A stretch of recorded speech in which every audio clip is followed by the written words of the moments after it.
Estimados amigos, esto es la continuación de nuestra cápsula anterior.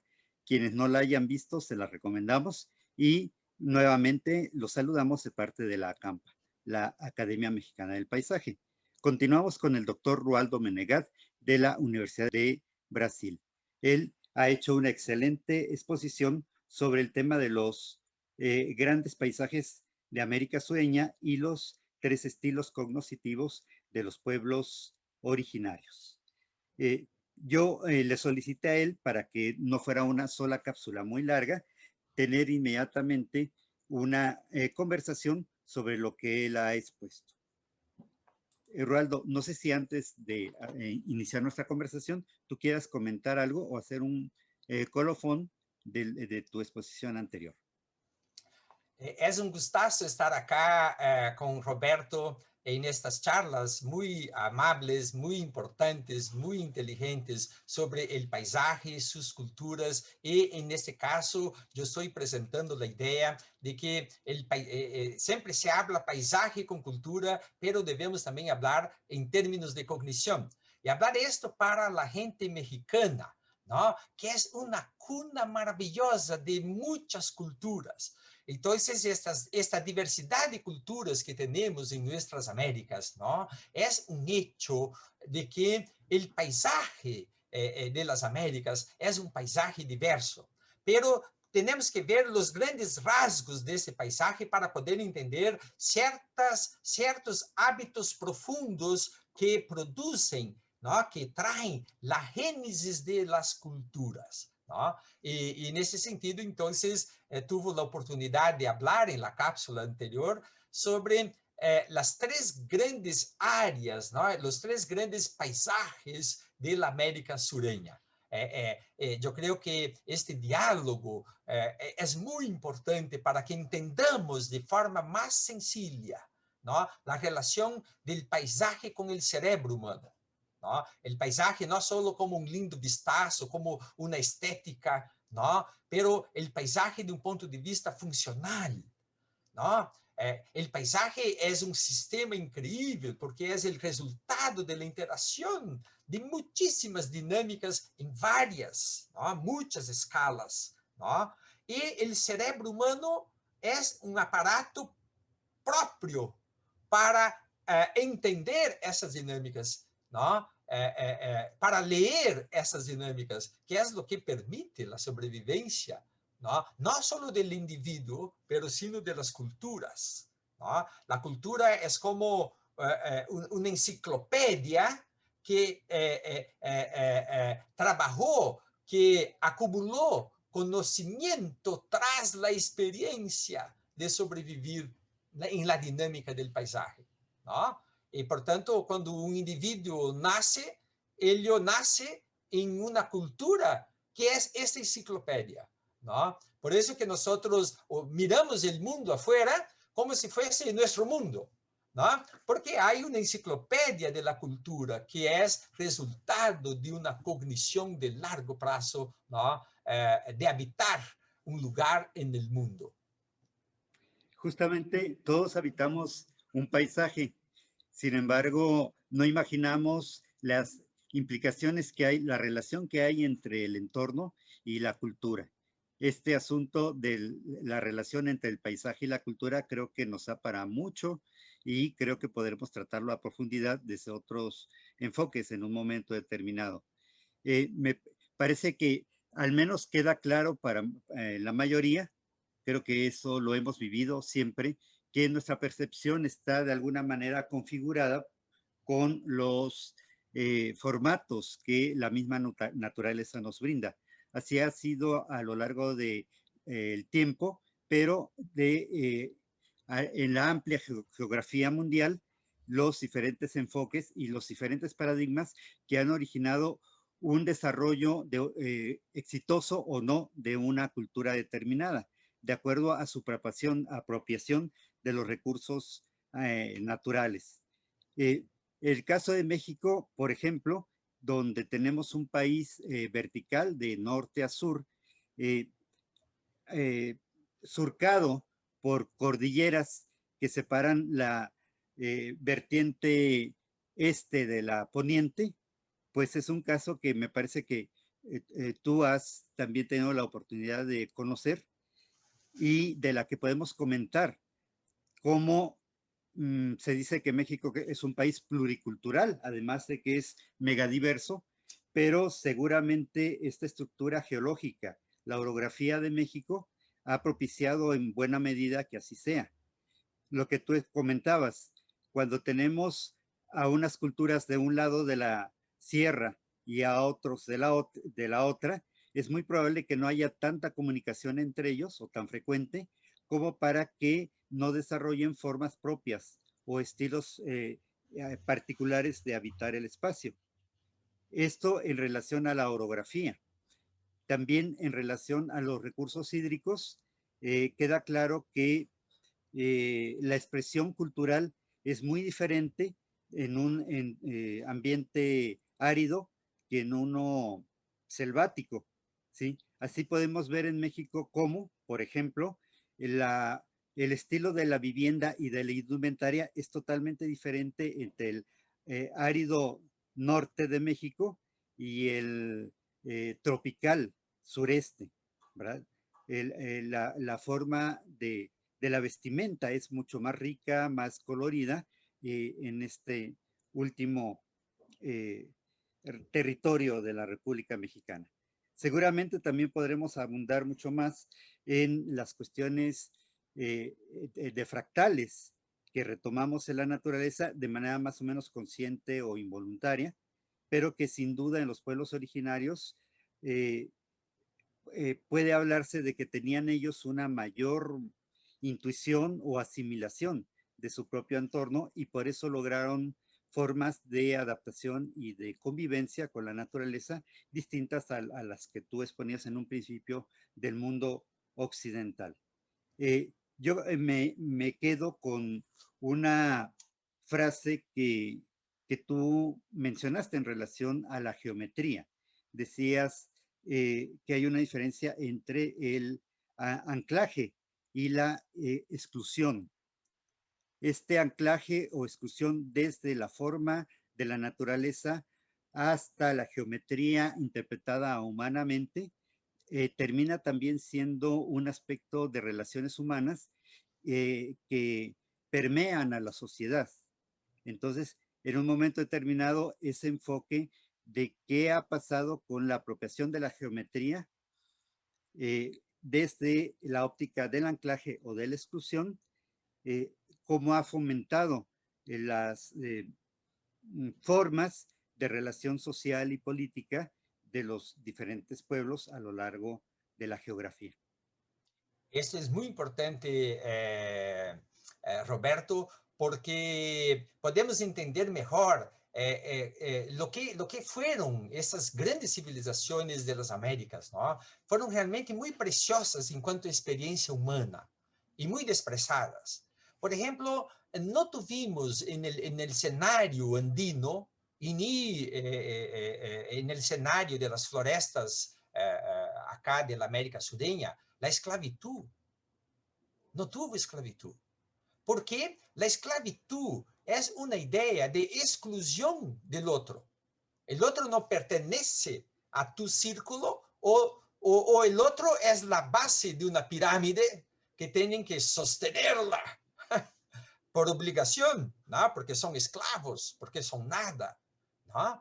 Entonces, esas ideas de la esclavitud, elas têm a ver também com representações geométricas, ¿no? Em las civilizações clássicas del Egipto ou de Suméria, ¿no? A ideia da pirâmide é a ideia da estrutura social. E onde, então, o máximo senhor, o faro, ¿no? O el señor supremo está en el ápice con su corte luego abajo, ¿no? Y después una clase media, ¿no? Y por bajo de todos los esclavos.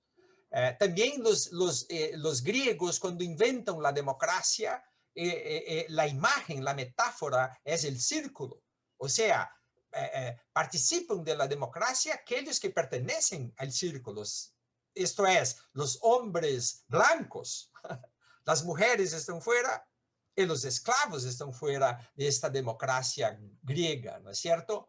Entonces, esas imágenes geométricas son muy importantes para definir una visión de sociedad. Y en cuanto a esto, ¿no? Mientras que en los incas, por ejemplo, ellos tienen la petrometría, que son los encajes. O sea, todo se complementa, todo lo necesitamos. Eso no quiere decir que no vamos a tener ilusiones o romantismos, ¿no? No quiere decir que los incas no sometían otras culturas, ¿no? Otros pueblos, sí, ¿no? Pero es distinto de esclavitud, ¿no? Es distinto. Hay también las cuestiones de los sacrificios, ¿no? Pero esta es diferente de esclavitud aún, ¿no? Yo creo que los occidentales recalcaron mucho la idea de que las civilizaciones americanas hacían sacrificios, etcétera, ¿no? Sí, tenía esto, pero quizá no como en el exagero que se habla, ¿no? Pero esto todo, ¿no? No es esclavitud. Y esto demuestra cómo el anclaje de la cognición humana en el paisaje, ¿no? Crea también ideas importantes de tolerancia de velocidad. O sea, lo que es esta tolerancia de velocidad? Cierto, es que uno que está habituado con una cognición de las montañas rocosas no se adapta a la selva, ¿no te parece? Y viceversa, ¿no? Uno que está adaptado a la selva, al mundo de sombras, al mundo de la riqueza de la vida biológica, ¿no? Que son de los bosques, ¿cómo va a se adaptar, ¿no? En los desiertos de altitud, en el mundo, en el reino de las rocas, que son el reino de las montañas, ¿no? Donde el agua tiene que saber uno dónde está, ¿no? Si no, no tendrá agua. Es muy difícil bajar hasta el fondo del valle para tener agua, ¿no? Entonces, estas cuestiones son fundamentales para definir los territorios, ¿no? Los territorios donde una cultura se desarrolla, ¿no? Y las interfaces linderas de esos territorios donde sí puede tener alguna batalla, ¿no? Puede tener algún rapto, ¿no? Para hacer matrimonios, puede tener eso todo. Todos esos son humanos, ¿no es cierto?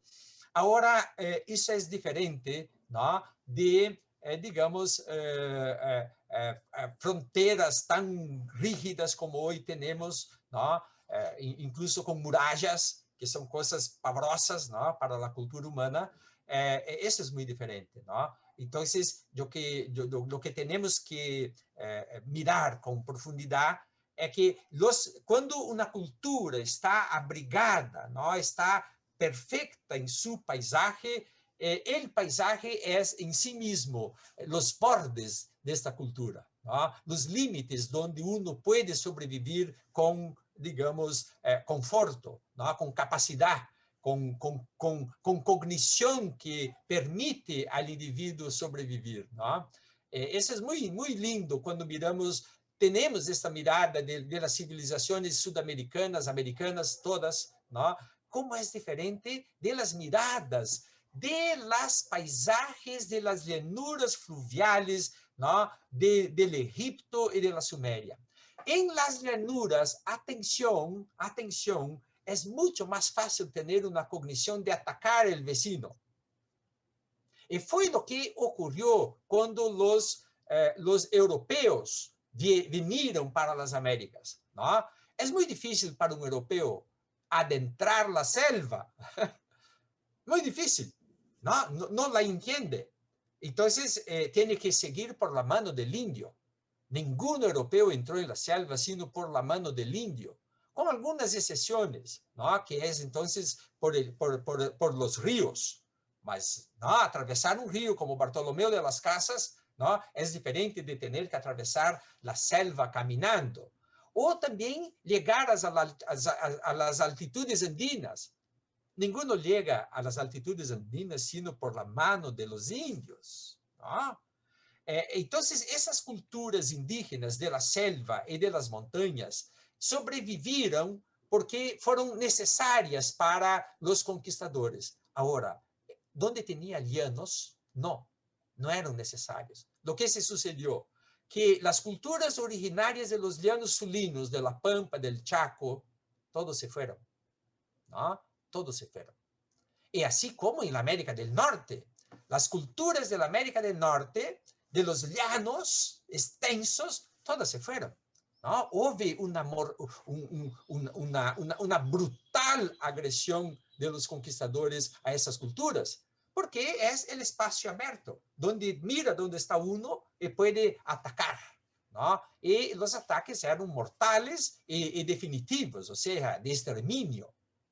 Entonces, esto nos lleva a percibir cómo el paisaje también hizo el control de las formas de conquista, ¿no? de los espacios por los conquistadores. Y cómo que algunas culturas resistieron, sobrevivieron y otras culturas no tuvieron chance, ¿no? Porque eran espacios muy abiertos, ¿no? Que favorecían el ataque para una cognición europea, ¿no? De espacios abiertos, ¿no? Los espacios de las florestas europeas no son cerrados, ¿no? Como de las florestas de la Amazonía o de la Mata Atlántica, ¿no? Y ni tan montañosos, ¿no? Como los Andes, ¿no? Entonces, esos europeos, ¿no? Tenían mucha facilidad para espacios abiertos, menos para espacios florestales y menos también para espacios de altitud. Y por esto, entonces, estas culturas fueron esclavizadas, las necesitaban, ¿no? Por eso esclavizaron esas culturas, porque en general en La Pampa mataron todos, ¿no? Entonces es muy importante para nuestro conocimiento de los procesos históricos, ¿no? Que no son solo, digamos, historia entre humanos, mas también siempre es una historia entre humanos, ¿no? En el paisaje. Cuando quitamos el paisaje de la historia, tenemos mucha facilidad de caer en ilusiones, ¿no? De no perceber el proceso, cómo es difícil sobrevivir en un paisaje. Y si no tienes la cultura de sobrevivir en aquel paisaje, ¿no? La vida puede ser imposible. Entonces, las culturas originarias siempre fueron la base fundamental para la conquista de los europeos, siempre, ¿no? Principalmente en paisajes que la cognición no era adecuada para la cognición europea, ¿no? Eso es muy bonito entendermos esta génesis, estas raíces profundas, ¿no? De nuestras Américas, ¿no? Todas. Evidentemente, la historia de la humanidad ha sido una tentativa iterativa de integración con el mundo y entre las personas. Y parece ser que las cosas que nos han sido tan familiares que ni siquiera las notamos, no empezamos a interpretarlas y a integrarlas a nuestra cultura hasta que son obvias, ¿sí? Cuestiones como el paisaje o la gravedad, en un momento determinado no era necesario ni siquiera definirse o nombrarse, pero en el momento que nos ponemos a pensar en ello, encontramos que hay una, un derrotero indefinido de nuevos conocimientos. Me parece que a lo largo de la historia siempre hemos pretendido o ensayado diferentes adaptaciones con el entorno y con el desarrollo humano. Y sin embargo, habrá otras muchas formas de hacer las cosas, las estructuras sociales. Me quedaba pensando hace un momento cuando mencionaba lo de la esclavitud. Aún los sabios griegos no plantearon el asunto de la esclavitud. Eh, profundizaron mucho en algunos conocimientos, desde la geometría hasta la ética, y sin embargo, a reserva de que yo no soy filósofo y a lo mejor no estoy suficientemente documentado, el asunto de la esclavitud no se planteó. Entonces, a nuestro entender, parece que la humanidad hemos intentado muy diferentes fórmulas económicas, administrativas, de producción, y seguimos aprendiendo. Y de pronto, cosas que siempre han estado ahí, pero que no habíamos visto, pueden abrirnos la posibilidad de un nuevo intento de hacer mejor las cosas y de lograr pues la plenitud humana, tanto a nivel individual como general. Exato. Esto es muy importante, ¿no? Porque en general, ¿no es, Roberto? Lo que se aprende, digamos así, la historia oficial, es que el proceso civilizatorio es solo de un tipo, ¿no? En el principio eran colectores cazadores, después fueron sembrar y cosechar, ¿no? Y después vinieron las ciudades. Y después, entonces, se hizo la escrita, la rueda, ¿no? Y la civilización. Entonces, esa idea de que todas las civilizaciones tienen este curso, ¿no? Es mucho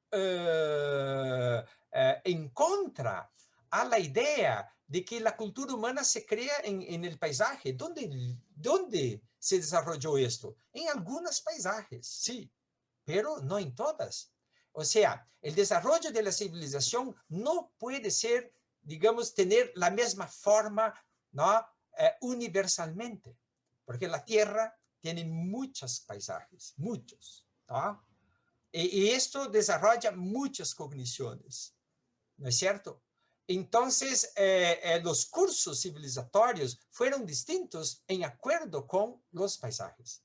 Mira, ¿no? En América Sureña, por ejemplo, ¿no? En Perú, los textiles en el norte de Perú surgieron antes de la cerámica. Esto no es así en la Mesopotamia o en el Egipto, ¿no? Primero surge el cerámico y después los textiles. No aquí. Mira, en Perú también, en el sur de Perú, antes de la agricultura surgieron ciudades. Ciudades que vivían del pescado. El pescado era tan abundante que uno no necesitaba sembrar y cosechar. Tenía comida de abundancia, ¿no es cierto?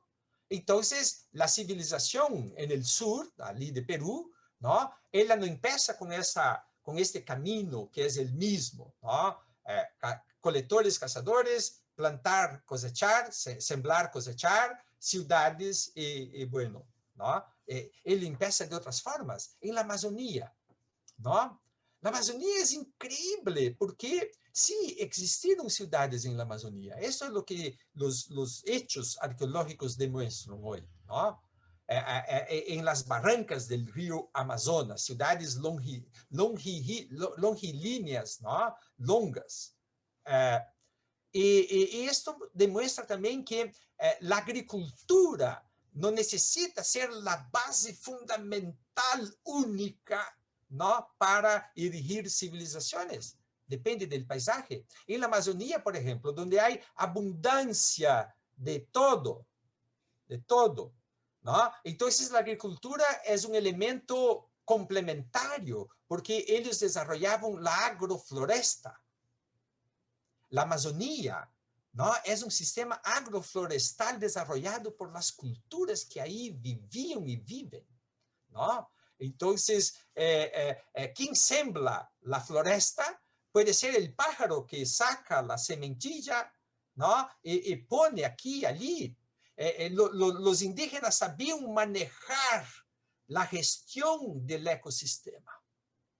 Esa es una cosa fantástica, que es lo que nosotros tenemos como un objetivo, ¿no? De un mundo sustentable. Es un mundo donde la cultura humana pueda manejar los ecosistemas, ¿no? Para no dañarlos.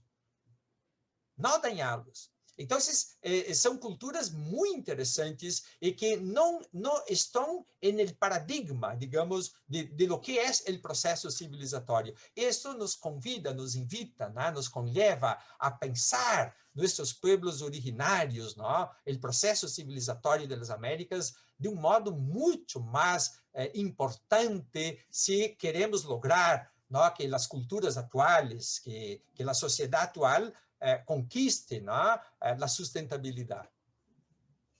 Da la impresión de que en los tiempos que vivimos está habiendo más apertura y más reconocimiento de estas culturas originarias. Y en general creo que estamos cambiando nuestra forma de ver el mundo y los modelos que aplicamos.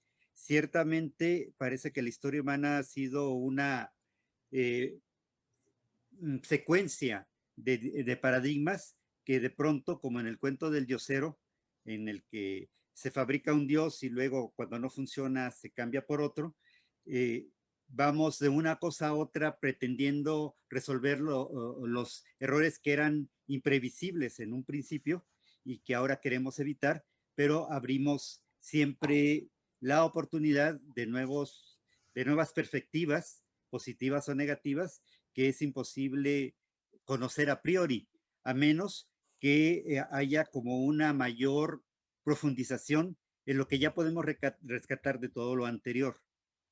Me parece que de pronto, en un momento determinado, nos hemos planteado la introspección. En otros momentos hemos sido más extravertidos y hemos querido homogeneizar las cosas. Un ejemplo es el racionalismo, el método científico. Hubo quien afirmó que el método científico iba a resolver nuestra eh, realidad, ¿no? En todos los sentidos. Y hoy sabemos que si bien el método científico ha resuelto cuestiones a nivel tecnológico o de conocimiento científico, pues en las cosas más humanas, más internas, más intangibles del ser humano, pues nos ha sido de poca utilidad. Y creo que en esta ocasión, históricamente hablando, cuando contamos de estos acervos de conocimiento y estos avances y posibilidades que nos da la tecnología, pero sobre todo de la oportunidad de abrirnos a una experiencia de tipo ético, mucho más consciente, pues iremos encontrando estas mejores maneras para integrarnos con la naturaleza y organizarnos como seres humanos. Ahora, ¿cuál crees que sería cuál tú crees que sería el modus operandi el rescate y la aplicación de estas ideas, de esta mm, interpretación consciente del paisaje, de este desciframiento de los códigos naturales en los diferentes eh, ambientes a el desarrollo productivo y el avance cultural en un país o lugar determinado? Sí, muy importante esto todo que hablaste, ¿no es cierto? Porque mientras que, claro, la ciencia tiene su capacidad, ¿no? Eso no significa que tiene capacidad para todo. Es diferente, ¿no? La ciencia tiene capacidad para muchas cosas. Eso no quiere decir que tiene capacidad para todo. Hay cosas que la ciencia no consigue dar cuenta, ¿no? Por la complejidad propia de las cosas. Una son los sistemas humanos y su interacción con la naturaleza, ¿no? No damos cuenta de todo. Entonces, esa idea de una ciencia que es como, digamos, una salvaguarda, ¿no? No, no es bien así, porque hay la cultura, ¿no es, Roberto? La cultura es mayor que todos, lo que la ciencia, lo que todo. Ah, es la cultura, porque ella es nuestra enciclopedia que cuando falla todas las otras cosas, cuando fallan las instituciones, cuando, ¿no? Lo que sobra, sobra la cultura no como una idea civilizatoria, sino como esta manera de vivir, de sobrevivir en un paisaje, ¿no? Es eso que nos sobra. Podemos sacar todas essas superestructuras de la civilización moderna. ¿Qué que nos sobra? Nos sobra la capacidad de vivir donde estamos, ¿no? Esa es cultura. Ahí necesitarás de la cultura de verdad. La cultura verdadera es, ¿no?, la enciclopedia que nos hace sobrevivir donde estamos. Entonces, vos lleva a otra cuestión, que es el problema de las ciudades, la colonización hecha por el sistema urbano, monocordio, monolítico, donde el paisaje y su riqueza, ¿no?, ya desaparece. Entonces, las ciudades hacen una cosa muy grave a la cognición humana, que es quitar la relación del cerebro con el paisaje. ¿No? Porque uno cuando está en un ómnibus, cuando está en un carro, cuando está en un ferrocarril, ¿no? Y mira la ciudad, la ciudad, la ciudad, es aburrida porque el paisaje es siempre el mismo. Entonces uno duerme. ¿No? ¿Por qué que duerme? Si fuese un paisaje muy impresionante, uno no duerme nunca, porque somos naturalmente curiosos con el paisaje, porque es nuestra estructura cerebral.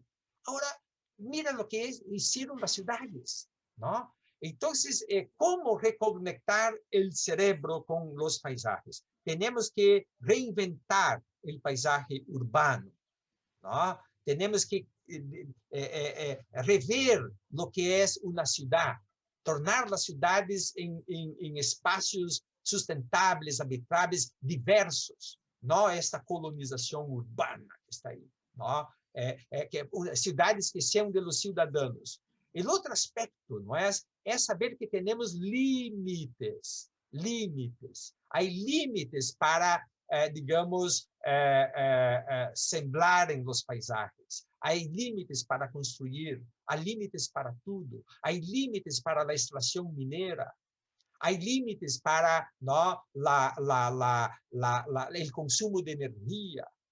Entonces, tenemos que tener sociedades ¿no? que tengan conciencia de límites. Yo creo que este es el imperativo ético actual que hablas vos. ¿Qué es la ética actual? ¿Qué nos llama a saber que nosotros tenemos límites para, digamos, sobrevivir y vivir en este mundo? ¿No? Porque la idea de que uno pueda todo significa dañar el paisaje del otro. Dañar el paisaje de otro no es solo dañar el paisaje, es dañar la cognición del otro, es dañar el derecho que el otro tiene de poder vivir en su mundo donde su cognición hace sentido. ¿Y qué hacemos? Queremos todo para la ciudad. Dañamos para esto el paisaje del otro. ¿Qué sobra para el otro? Venir a la ciudad, pero él no tiene la cognición de la ciudad, ¿no? Va a ser una persona perdida. Así se crean entonces las ciudades, ¿no? Estas faldas humanas inmensas, ¿no? De personas que no hacen sentido civilizatorio, ya no alcanza la civilización allí. ¿Y qué alcanza? ¿Qué alcanza? Alcanza la barbarie, ¿no? Alcanza la violencia, alcanza ¿no? Sistemas humanos muy baseados en la violencia. Eso no es civilización. ¿Ah? Entonces, creo que nosotros urbanos tenemos que tener una conciencia verdadera, ¿no? De que debemos disminuir toda nuestra idea de consumo, ¿no? De tener todo lo que queremos, ¿no? Porque esto es lo que produce daño al paisaje, ¿no? De los originarios que aún viven ahí. Aún viven ahí. En ese momento, Roberto, los pueblos originarios están siendo apretados por todos los lados, por sus tierras, por sus paisajes que aún son ¿no? nuestros relictuarios, nuestros ¿no? grandes estoques de naturaleza que tenemos hoy. ¿No? Es donde están los originarios, ¿no? Porque el resto ya fue todo tomado, ¿no? Por esta brutalidad monolítica, ¿no? De hacer culturas sin respeto, sin límites de nada, ¿no? Entonces, creo que tenemos mucho que hacer. Por esto que hablar de los originarios hoy en día, de sus paisajes y su cognición, ¿no? Es importante, ¿no? Porque tenemos que percibir hasta dónde estamos yendo con esta voracidad, ¿no? De esta civilización que está ciega. Mira que esta civilización está ciega. Ela no consigue más mirar estos bordes por donde ella anda, ¿no? De qué él está haciendo, ¿no? Y, en verdad, eso nos conlleva, nos invita, ¿no? a mirarnos a nosotros. Por eso que los asuntos de paisaje son tan lindos, ¿no? Tan importantes, ¿no? Porque eles permitem que consigamos ter uma mirada de la totalidad humana, ¿no? De la totalidad humana hoy y también en el pasado, en el proceso histórico, ¿no? De quién somos, ¿no? Justamente esa mirada y esa noción del paisaje está más o menos desarrollada o en proceso de desarrollo en diversas ciudades y hasta en países. Lo más común, sin embargo, es que no hemos profundizado esa conceptualización del paisaje ni urbano ni no urbano a nuestra forma de actuar en sociedad y en relación con la naturaleza. Eh, en muchas ciudades que conocemos ni siquiera está integrado el concepto de paisaje a los reglamentos o los procesos administrativos que manejan el territorio. Entonces, creo que a partir de todas estas bases tenemos una importante misión o un reto en llevar el concepto de paisaje no solo como estamos haciendo en Acampa, a través de estas cápsulas, a la población en general, sino a los tomadores de decisiones, que ellos puedan tener información y visualización de muchos componentes del paisaje no urbano o urbano que de pronto pasan totalmente inadvertidos. Ejemplo de esto es la investigación que en la Campa estamos haciendo actualmente sobre lo que hemos denominado relictos ambientales urbanos, que son zonas residuales a las que nadie ha prestado atención, al menos en la ciudad donde yo vivo. Es decir, de pronto se sabe que están ahí, pero creo que estos lugares que por relieve principalmente o por otras razones como cuestiones de seguridad urbana, no son urbanizadas, tienen potenciales ambientales que ameritan ser considerados y posibilidades de integración paisajística y de uso que pues generalmente se dejan de lado cuando se hace la urbanización en los lugares alrededor de ellos. Sí, increíble. Esto yo creo que es una acción muy importante, ¿no? De conservar nuestros estoques ambientales, paisajísticos en nuestras ciudades. Esto creo que es algo fundamental, así como también la agricultura urbana, ¿no? Pensar que las ciudades no deben ser estos parásitos, ¿no? Que consumen todo desde afuera, energía, comida, todo, y que juegan afuera lo que no quieren, ¿no? Entonces la ciudad quiere todo para sí y no devuelve nada para la naturaleza. Y cuando devuelve son materiales, ¿no? Poluentes, son venenos. Entonces tenemos que pensar esto. Y creo que este ejercicio que ustedes hacen, que es maravilloso, yo soy testigo, ¿no? Porque vi em Guadalajara, ¿no? Que maravilha, a comunidade do paisaje que vai em búsqueda desses espaços que aún estão aí. Eu creio que isto abre nossa sensibilidade, não é certo, Roberto? Porque às vezes não miramos uma plazuela, um sítio que está lindo com seus rasgos originais, não? Com paisagens antiguas, e isso todo não é importante para ser de la cidade um espaço diverso paisajísticamente. Não? Isso é uma coisa importante para buscar. E junto com isso, a agricultura. Não? A ideia de que nós urbanos não necessitamos ser parásitos consumistas. Esta ideia é vírus terrível que também está em nossa mente. Não? Que ser urbano é consumir. Não. Não, ser urbano é saber bem viver com comida que tenha qualidade, não? Com alimentos que sepamos a origem, não? De construir paisagens lindas em nossos sítios, em nossos espaços, não? Qualquer que seja, né? Qualquer que seja um departamento, seja um jardim, não? De estar em búsqueda do sentido da natureza, não? E com isto, naturalizar a cidade.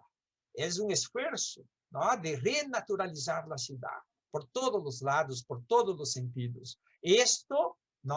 Hace muita importância. Uno pensa, sí, mas quem sou eu? Um pequeno granito. Sí, mas hoje em dia somos billones de granitos, ¿no? Si cada uno pueda hacer su parte, ¿no? Nosotros tenemos un resultado magnífico, ¿no? La sustentabilidad hoy en día es pensar que nuestras acciones locales, y solo ellas, pueden cambiar, solo ellas, ¿no? Y esto pasa por este encuentro de mirar el paisaje, la estética, la ética, ¿no? El sentido de vida urbana que tenemos hoy y de respeto, ¿no? A las culturas originarias, de mirar nuestro pasado, ¿no? Y mirar cómo estas culturas tenían un logos, un pensamiento, no eran solo mágicas, ¿no? No eran solo mágicas, ellas tenían un pensamiento, ellas tenían un conocimiento acumulado por largo plazo para saber vivir en su paisaje sin dañar, con tecnologías blandas, ¿no? Entonces, ellas hoy son espejo para nosotros. Esa es la importancia de las culturas originarias, porque nosotros nos perdimos en nuestro sentido civilizatorio, ¿no? Porque producimos una tecnología de daño infinito, de daño sin límites, ¿no? Y nosotros tenemos que rever rápidamente esto, ¿no? De entender que la tecnología del daño infinito, ¿no? Lleva a la finitud, lleva al colapso, ¿no? Del sistema total, que es lo que nosotros llamamos del acalentamiento global, ¿no? El acalentamiento global es una resultante, ¿no? Entonces, creo que esta mirada al paisaje nos trae esta conciencia de nuestro espacio alrededor y del espacio del otro también, ¿no? De la empatía por el espacio del otro. Según Platón, Sócrates afirmaba que nadie buscamos el mal, es decir, se tendría que estar totalmente fuera de sí para no procurar el bien. El detalle es que nuestra noción de bien depende en mucho de nuestro aprendizaje y del conocimiento y de la conciencia que podamos tener. Me refiero a que sin duda esta naturación o naturalización de las ciudades pues implica una serie de posibilidades de las cuales a veces no tenemos la total certeza, ¿sí? Hasta hace muy poco, y creo que por lo menos desde la última década del siglo pasado, estuvo muy de moda el asunto de las azoteas verdes primero, luego de los muros verdes, ¿sí? Y mi opinión personal a ese respecto, en la naturación o naturalización de las ciudades, es que no es lo mismo poner verde en una ciudad que realmente integrar naturaleza a la ciudad de una manera sustentable, ¿sí? Por eso me parece que el conocimiento es tan importante, que la verdadera comprensión de los fenómenos, ¿sí? A estas alturas, en la zona urbana de Guadalajara, donde habito, muchos de los muros verdes que yo he conocido no duran más de 1 o 2 años, ¿sí? Y no son sustentables, requieren mucho mantenimiento y mucho costo. Eh, Sin embargo, sabemos que hay tecnologías y técnicas, sobre todo, que sí hacen funcionar este tipo de opciones, incluso en grandes rascacielos. Por eso a mí me parece mucho más racional, más sensata y sobre todo más deseable desde muchos puntos de vista como el alimentario, lo que propones tú, la agricultura urbana, los huertos domésticos, etcétera, que es también una propuesta que nosotros tenemos en estos espacios ociosos o residuales de las ciudades, ¿sí? Quizá tengamos que trabajar mucho en la cuestión de la organización vecinal o social, porque carecemos de los fundamentos éticos, morales, conductuales, eh, que se requieren para que el beneficio de estas opciones no sean acaparados por unos cuantos. Pero creo que tenemos mucho trabajo que hacer en ese sentido y yo quiero creer que esta posibilidad de compartir los conocimientos básicos para echar a operar estas posibilidades, pueden ir propiciando una mayor sustentabilidad en todos los sentidos y una mayor realización humana que no sé cómo implementar desde los tomadores de decisiones, porque en mi caso estoy mucho más en la academia que como entidad que pueda influir a la gente que está en la administración pública.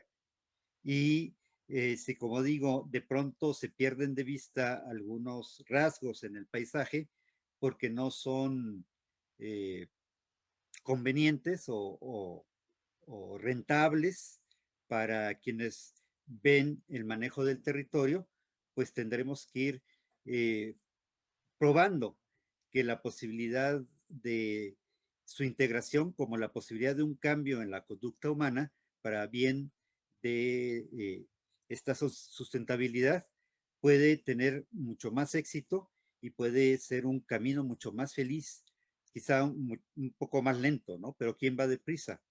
A lo mejor si vamos realizando acciones que pueden consolidarse y que son correctas, ya ganamos, ¿no? No, no basta con que cuando se quema el bosque vayamos rápidamente a reforestar y dejemos los árboles ahí a la buena y un año después no haya una sobrevivencia ni del 20%, ¿sí? Sin saber que, por ejemplo, un incendio superficial puede garantizar la regeneración natural de un bosque que tenía conos y semillas ahí, ¿no? Y que nuestras acciones, aunque bien intencionadas, pueden dar al traste con el proceso de la naturaleza.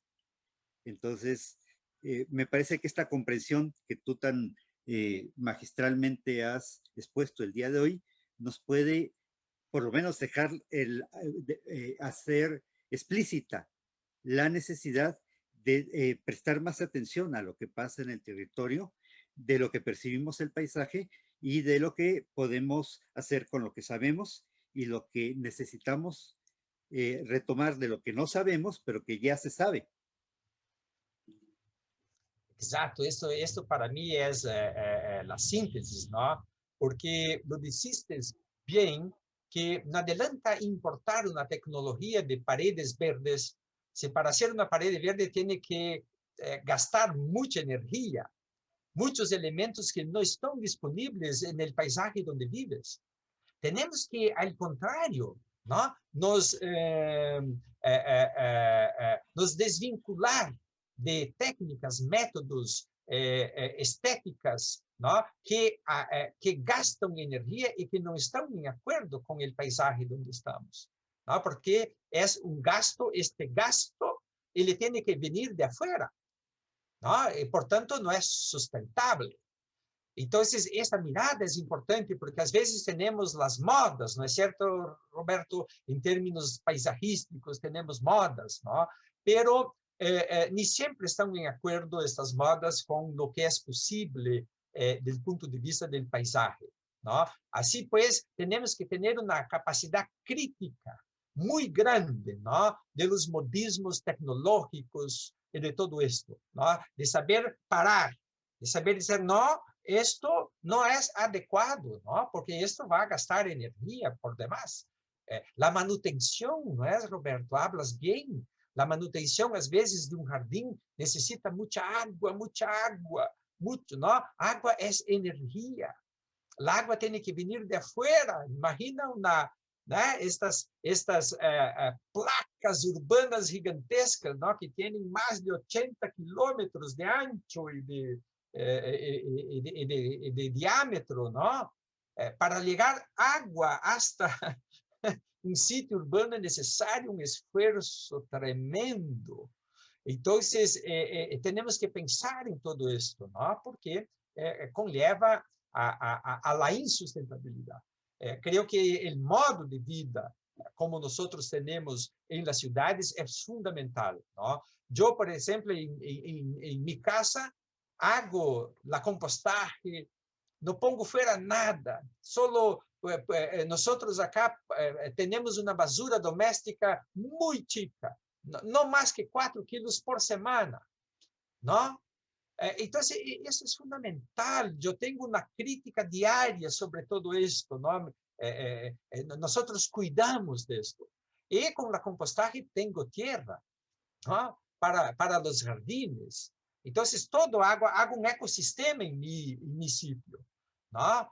Cuido para que os serviços urbanos não tenham muito trabalho comigo, não? Com nós em minha casa. Também não tenho carro, não? Utilizo o máximo o sistema de transporte urbano. Eu necessito de transporte, não de carro. ¿No? Então, esses são temas que nós, cada um de nós, tem que pensar no que podemos fazer. Eu creio que isso não é religião. ¿No? Nem todos podem não ter carro. ¿No? Isso não é uma religião. Pero é cada um pensar que sim, se pode fazer coisas, melhorar nossos sistemas, ¿no? Então, o exemplo que cada um de nós pode dar é fundamental. ¿No? No solo tener los buenos conceptos, ¿no? Tener las buenas estrategias, pero tener los buenos ejemplos, ¿no? Eso es lo que de hecho nos modifica, ¿no? Porque mis amigos saben, ¿no? Y por tanto, tienen que ellos también pensar, ¿por qué tienen carro?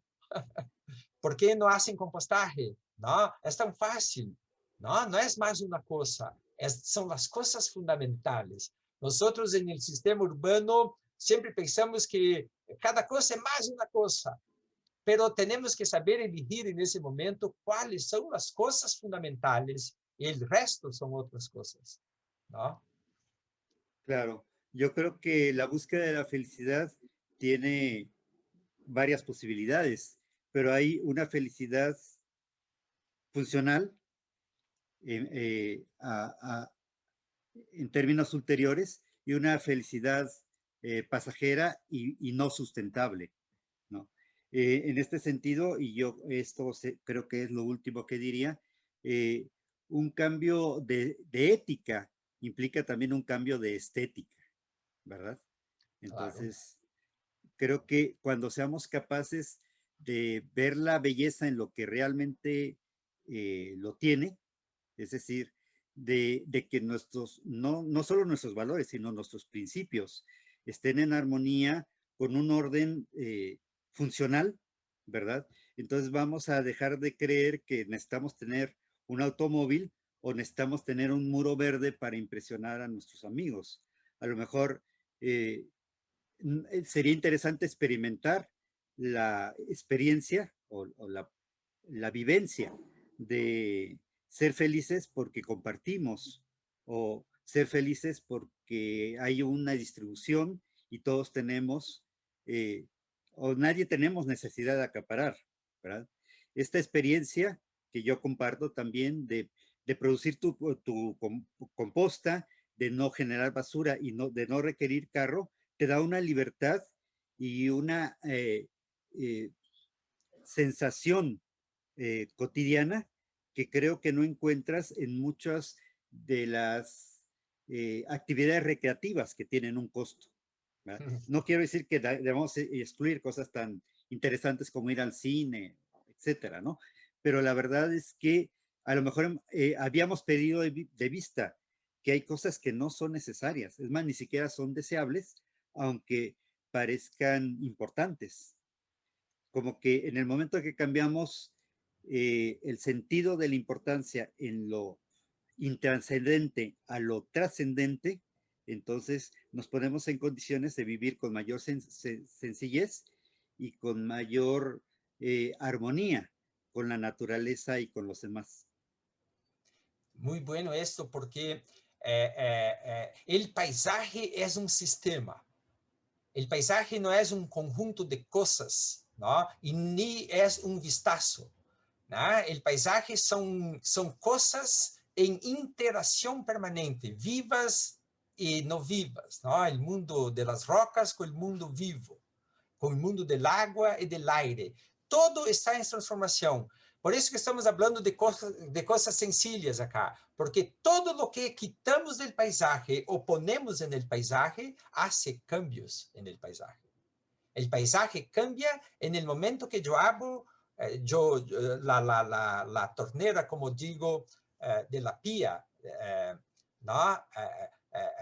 Cuando utilizas el agua en tu casa, en ese momento está cambiando el paisaje. El modo como utilizas el agua está cambiando el paisaje, ¿no? Entonces, el paisaje no es una cosa solo que está afuera, ¿no? Pero el paisaje está, está en nuestros hábitos, ¿no? Estes hábitos que llamamos de cultura é sinônimo de paisaje. Então, a maneira como temos os hábitos significa a maneira como estamos cambiando o paisaje. Por isso que é importante discutir as coisas sencillas e as coisas maiores, ¿no? Porque o paisaje é o sistema mais complexo, ¿no? Que temos em la Tierra. Se não entendemos esto, ¿no? Nosotros no sabemos hacer las conexiones de la vida con las cuestiones vitales, fundamentales para la vida, ¿no? No conseguimos entender esta trama. Entonces, así, discutir paisaje es siempre discutir la parte y la totalidad, discutir la ética y la estética, ¿no es cierto, Roberto? ¿No? Porque es nuestro sistema, es la casa común, ¿no? Es la casa común. Sí. Creo que actualmente ya mucha gente está hablando de nuestra integración al todo, ¿sí? Este enfoque sistémico, este saber que formamos parte de un sistema complejo en el que hasta nuestros más mínimos actos tienen una redundancia que no podemos saber finalmente hasta dónde puede llegar, ¿sí? Pero tener a la vista que todo lo que hacemos finalmente redunda en esa pecera donde todos somos un cardumen, ¿verdad? Puede empezar a ponernos a la vista nuestra vinculación con nuestro entorno, con los demás y con nosotros mismos, ¿por qué no decirlo? Con nuestro interior, ¿sí? ¿Qué te parece, Roaldo, si cerramos? Recordé, Sí. a partir de lo que acabas de decir, una famosa frase de Wayne Dyer, que dice algo así como, eh, en el momento en que cambias tu forma de ver las cosas que miras cambian. Lindo. É gustazo estar aqui com vós, Roberto. Agradeço a oportunidade e envio grande abraço desde o Brasil sureño a todas e todos que nos escutam e nos ven. Muchas gracias, Roaldo. Sé que no será la única vez que podamos conversar contigo. Hay muchos tópicos que podemos compartir con la gente y poco a poco ir comunicando esta experiencia interesante e intensa de la vivencia del paisaje. Bendiciones, Roaldo. Muchas gracias y hasta Sí. pronto. Chao.